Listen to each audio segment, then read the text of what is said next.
का बिगुल बज चुका है और बयानबाजी का दौर भी तेज हो गया है।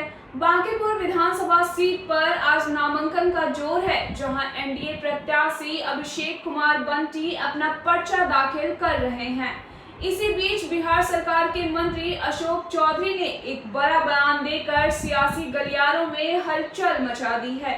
अशोक चौधरी ने प्रशांत किशोर के चुनावी मैदान में उतरने को महज एक वोट कटवा कवायद करार दिया है। उन्होंने दो टूक शब्दों में कहा कि बांकीपुर में एनडीए की लड़ाई केवल आरजेडी प्रत्याशी रेखा गुप्ता से है।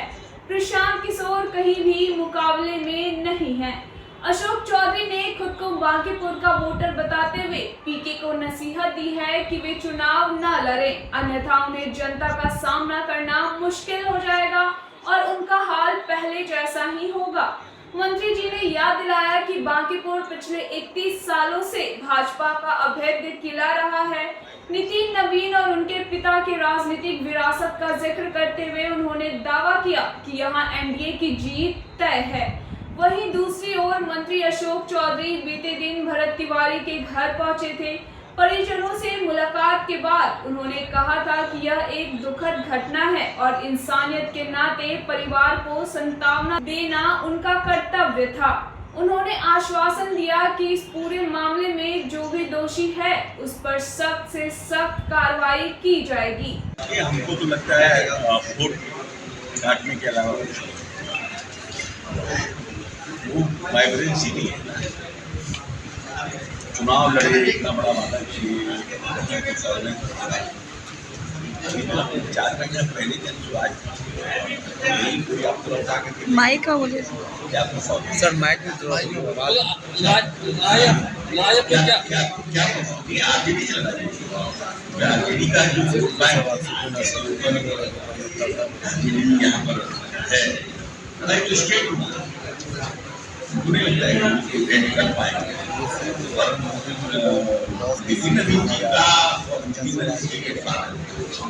दोनों का काफी बांकीपुर विधानसभा में लगाव है, काम नहीं करती है। सीनियर मिनिस्टर हो, आपको याद होगा वो जो तारामंडल के सामने पथ है उसको उन्होंने करवाने का काम किया। तो जो लोग ऐसा नहीं है ब्यूटीफुल के नीचे का ब्यूटिफिकेशन कराया, काम तो उन्होंने बहुत किया। और इनके फादर भी इनके फादर को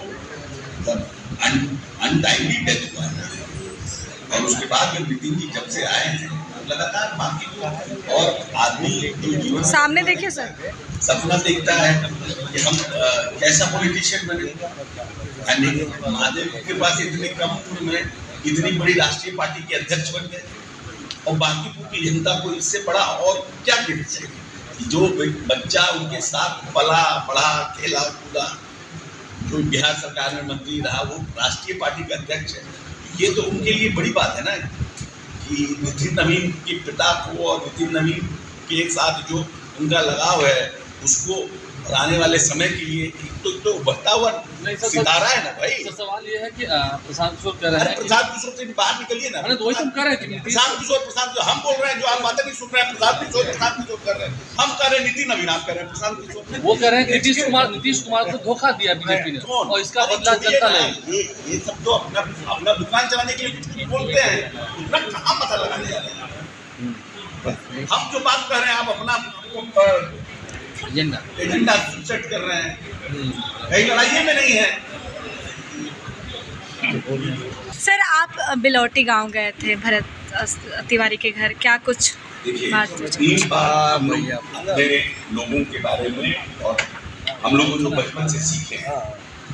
हमको भी 14 साल हो गया मंत्री हुए, 14 साल हम पूरा कर चुके हैं। 2000 जब से मैट्रिक पास किए हैं उसके बाद से नेतागिरी में यहाँ पे बैठते हैं। तो हमको भी मेरे नेता जो हैं क्या कहते हैं, 3 ही नेता को मानते हैं। एक बाबा साहब भीमराव अम्बेडकर, जिनको हम अपना आइडियल मानते हैं। दूसरे हैं महात्मा गांधी। महात्मा गांधी कहते हैं ईश्वर का कोई धर्म ही नहीं है। ये राष्ट्रपिता का कहना है ना, ईश्वर का धर्म नहीं होता है। और बाबा साहब कहते हैं उम्र लंबी हो ना हो, उम्र बड़ी हो ना हो, आपका काम बड़ा होना चाहिए। मेरे नेता बोलते हैं जिनको हम अपना नेता मानते हैं, जिनके बलबूते पर हम लोग राजनीति कर रहे हैं, तो पूरा बिहार मेरा परिवार है। जो भी लोग को लगेगा किसी के भी बाप को जिसका उम्र 70-75 साल है उसका बेटा कुछ में भी मारा जाए, तो अब न्यायिक कमीशन जांच करेगी। धारस बनाना, संभावना देना, ये तो हमारा संवेदनशीलता दिखाता है ना पार्टी।